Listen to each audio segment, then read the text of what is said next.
qu'on m'a révélé dans Jeune Afrique, c'est que la nuit passée, donc dans la nuit de jeudi à vendredi,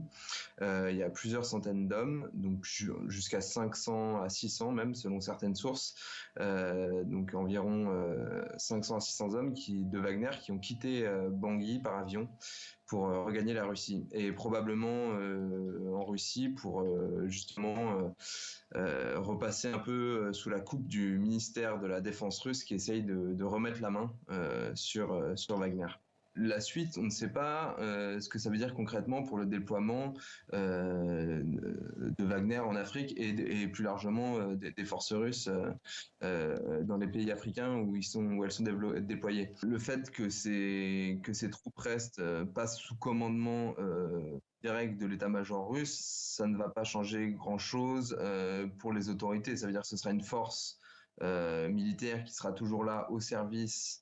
des autorités locales. Ce qui pourrait éventuellement changer, c'est peut-être le côté force un peu parallèle qu'il y avait jusqu'à présent, où on ne savait pas très bien,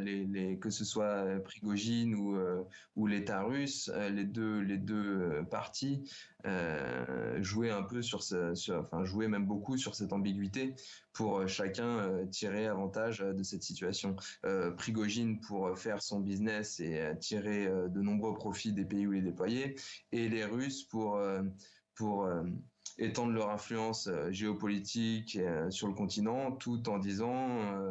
officiellement nous n'y sommes pour rien, ce n'est pas nous, c'est une entreprise privée. Et selon vos sources, le numéro 1 de Wagner en République centrafricaine pourrait bien être remercié. On ne sait pas exactement ce qui va lui arriver, c'est un peu tôt pour le dire, mais donc Vitali Perfilev, c'est le numéro 1 de Wagner à Bangui. Il est évidemment proche du coup à ce titre de Yevgeny Prigojine et donc il est logiquement considéré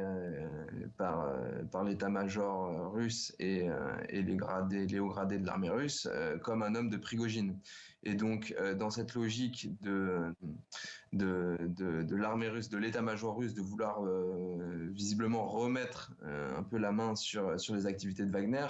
on comprend bien que avoir quelqu'un qui est étiqueté et considéré comme un proche lieutenant de Prigojine n'est pas forcément la meilleure stratégie. Et donc, du coup, logiquement, la question de l'avenir de Vitali Perfilev à Bangui se pose.